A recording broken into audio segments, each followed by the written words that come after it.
30 years? Wow. It's hard to believe it's been that long since the Susan Smith case. I mean, you remember, right? It was everywhere. Absolutely. It was one of those cases that just gripped the nation. Yeah. A young mother claiming her kids were kidnapped. And that desperate search, everyone was glued to their TVs hoping for a miracle. Yeah. And then the truth came out. Unbelievable. Tragic. Just absolutely tragic. And now here we are 3 decades later. She just had her first parole hearing. And it brought the whole case back into the spotlight, didn't it? All those old wounds reopened. That's exactly why we're doing this deep dive. We got to try to make sense of it all. Absolutely. So we've been digging through everything. News articles from back then, court documents, even some personal letters Smith wrote from prison. Yeah. We're going to lay it all out for our listeners. A complicated story. So many layers. It is. But that's why we're here, right? Right. To dive deep and try to understand. That's the goal. All right, so let's start with the parole hearing itself. Susan Smith, she's 53 now, appeared via video link. I saw some footage. She looked a lot different than I remember. Yeah, 30 years will do that to you. Yeah. Anyway, she expressed remorse, said that God has forgiven her, but the parole board, not so much. Nope. They denied her parole. Yeah. Unanimously. Which is pretty telling, right? It wasn't even a close call. Right. And you can't talk about this hearing without talking about David Smith, the boy's father. His testimony was powerful. Heartbreaking, really. You could feel the pain in his voice. He talked about how this crime destroyed his life. He said he never saw any real remorse from Susan. Not towards him, anyway. And he vowed to be at every single parole hearing from now on. Every 2 years. Wow. That's dedication. It is. But it also raises some questions, doesn't it? Is it purely about justice? Or is there an element of wanting to make sure she suffers? That's a tough question. Where does justice end and vengeance begin? It's complicated. And then you have the prosecutors. They made it clear that this wasn't just a family tragedy. Oh, absolutely. They argued that her actions traumatized the entire state. The nation, even. Think about it. A nationwide search based on a complete lie. All those resources wasted. And the racial element. It can't be ignored. Right. That fake story about the black carjacker, it played into some really harmful stereotypes. And it probably put innocent black men under suspicion. Not to mention the damage it did to race relations as a whole. It's a reminder that words have power, even lies. And the impact can be far-reaching. Absolutely. Now, on the other side, Smith's defense team focused on her mental state. They argued that she's low risk because she has no prior criminal record. They painted a picture of a woman in deep distress, suicidal even. They said she intended to die with her children but couldn't go through with it. And that argument, it worked during her trial. It spared her the death penalty. Makes you wonder, though, how do you measure remorse? Can you ever really know what's going on in someone's head? Especially after all these years. And after spending decades in prison. Right. It's also complicated. It is. But before we get too deep into that, let's talk about Smith's life behind bars. We found some pretty interesting stuff in the records. Oh, yeah. Yeah. Like, she's been in contact with several men, even developed romantic relationships. Really? One guy even promised her a home, a happy life, if she ever gets out. Wow. It kind of makes you question the whole remorse thing, doesn't it? A little bit, yeah. And it gets even crazier. She actually got in trouble for breaking prison rules, like, multiple times. Oh. What does she do? Well, for one, she had relationships with guards. Uh-oh. Yeah, not allowed. And she even accepted money from a documentary filmmaker in exchange for sharing information. So she lost some privileges, I imagine. You bet. Phone, tablet, canteen access, all gone. It makes you think, is this someone who's truly remorseful and wants to change? Or is she just playing the system? That's the million-dollar question, isn't it? And it's one we're going to keep exploring as we go deeper into this case. I'm ready. Let's do it. So we've got the parole hearing, we've got a glimpse into her life in prison, but now let's dig into the big question. Why? Why did she do it? Right. It all comes back to her mental state. It's been a focal point since the beginning, hasn't it? From day one, yeah. The defense argued she was having a breakdown, planned to die alongside her sons. A desperate act, they called it. And remember, that argument swayed the jury, spared her the death penalty, but it brings up a bigger issue, don't you think? Definitely. Yeah. How do we balance mental illness and accountability in our justice system? Yeah. When does one outweigh the other? That's the tough part. Part of you wants to say, look, mental illness doesn't excuse something this horrific. But then you read about her depression and it makes you think. How much control did she actually have? Exactly. It's a question that's haunted legal experts, psychologists, I mean, everyone, really. You've got this image of a mother taking the lives of her own children, right? And then you've got evidence that she was deeply troubled, maybe even suicidal. It's a clash of realities. You requested this deep dive because you're really fascinated by the psychology of it all, right? I am. It's such a complex case. So let's, I don't know, try to put ourselves in her shoes for a second. What could her motivation have possibly been? Was it planned? Or was it just a spur of the moment thing driven by pure despair? Well, the prosecution always maintained it was all about a relationship. The one with the wealthy guy. That's the one. They claim she saw her sons as obstacles to that relationship. So it wasn't just a random act of madness. It was calculated. In their view, yes. Oh. She decided to remove what she perceived as barriers to her happiness. And don't forget the lie, the carjacker story. That adds a whole other layer to it, right? Definitely. It wasn't just a crime of passion. There was manipulation, deception. She wanted to shift the blame. It makes it hard to reconcile the image of a distraught mother with what actually happened. It suggests premeditation, a coldness. It does. It makes you question everything, even taking into account her mental state at the time. It's like there are two Susan Smiths. One's troubled, remorseful, maybe even deserving of some sympathy, and the other, deceitful, manipulative, capable of something truly awful. That duality, that inner conflict, is what makes this case so fascinating, but also so frustrating. We want simple answers, but human behavior, especially in extreme situations, is rarely black and white. Right. It's messy. And it leaves us with some really unsettling questions. Like, can someone who does something like that ever really feel true remorse? And even if they do, can society forgive them? Can the families ever truly heal? Those are age-old questions. We've been debating them for centuries. And there's never a simple answer. Each case brings its own challenges. In Susan Smith's case, I mean, she has said she's remorseful multiple times during her trial at the recent hearing. But is it genuine? How can we ever truly know what's going on inside someone else? Especially someone who's shown that they're capable of such elaborate lies. And many people, especially those closest to the tragedy, they just don't buy it. They say actions speak louder than words. They point to her behavior in prison, her relationships. Exactly. They say true remorse would mean rejecting those self-serving behaviors. David Smith, the boy's father, his words at the hearing were powerful. He talked about the struggle to forgive, the anger and resentment he still feels after all these years. And every parole hearing brings it all back up for him. He talked about his faith, how he believes forgiveness is the path to healing. But he also acknowledged that it's incredibly hard to reach that point.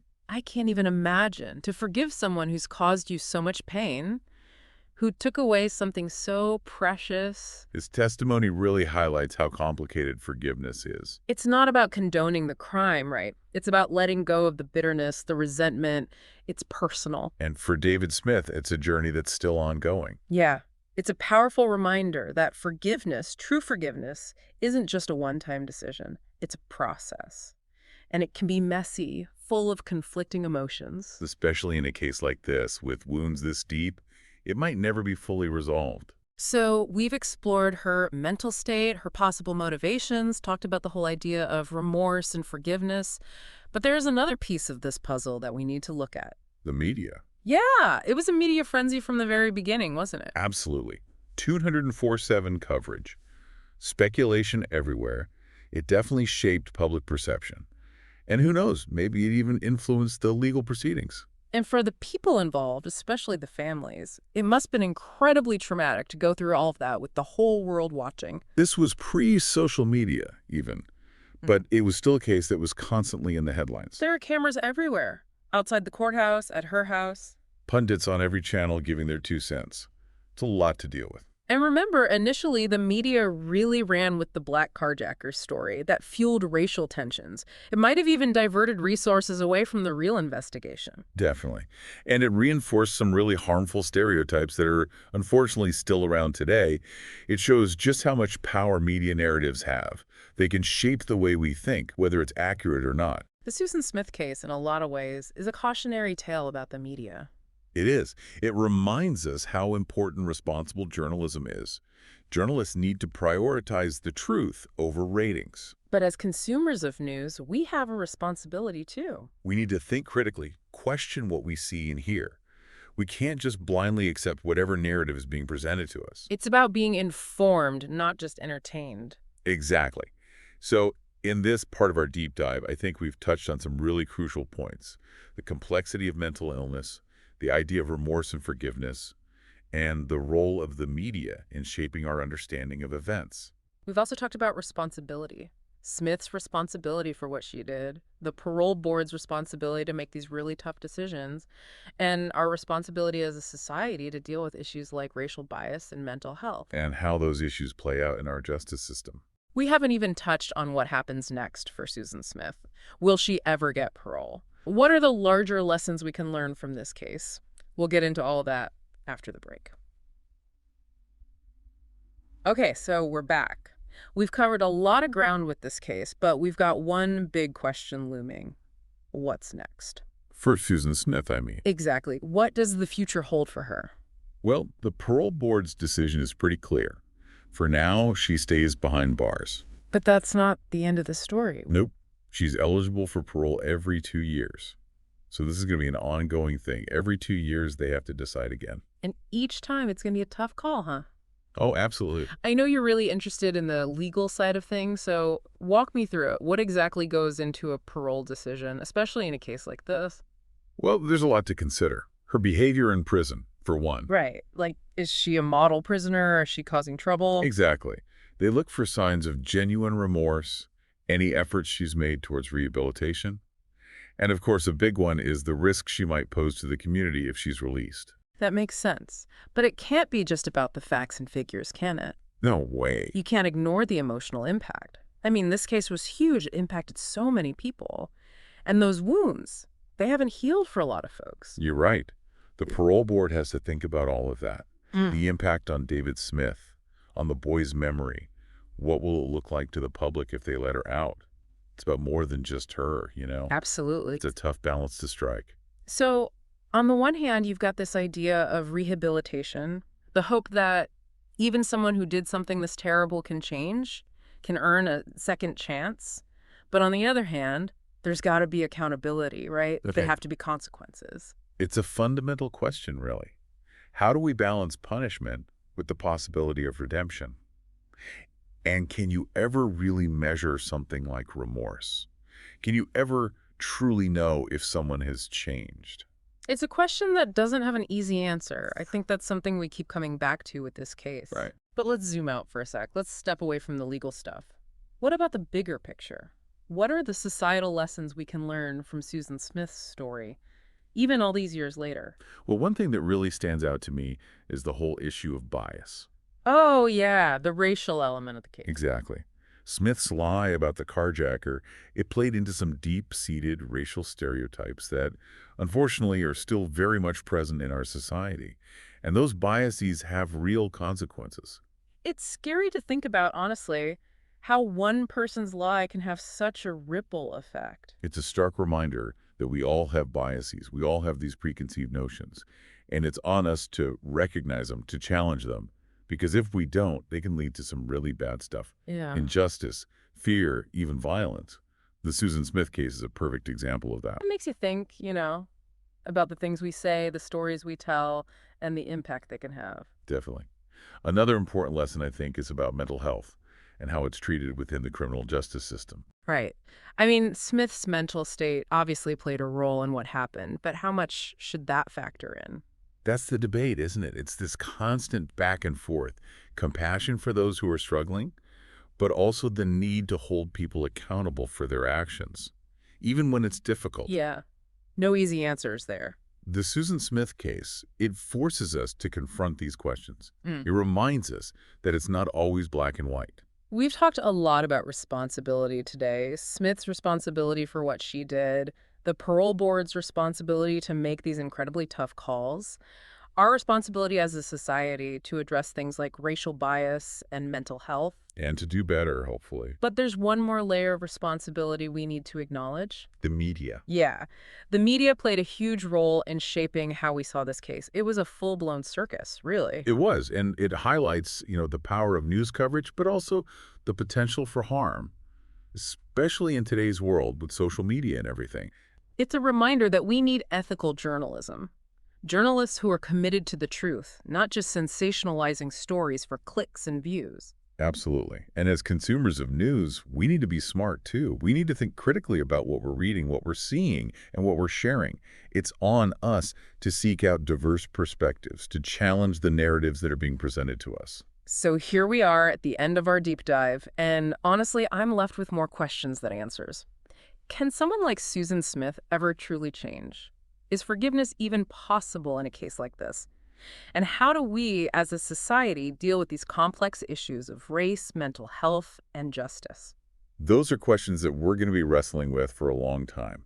But I think grappling with them, trying to understand, trying to be more empathetic and more just, that's the most important thing we can do. That's what this case teaches us, I think. That's a powerful message to end on. The Susan Smith case, even after 30 years, it's still relevant. It's still making us think, making us confront some uncomfortable truths about ourselves and the world we live in. It's a reminder that the easy answers, they don't always exist. But the pursuit of understanding, empathy, and justice, that's something worth fighting for, always. Thank you, dear MMS Stories channel followers. We will be happy if you subscribe to the channel, like the story, share it, and comment on it.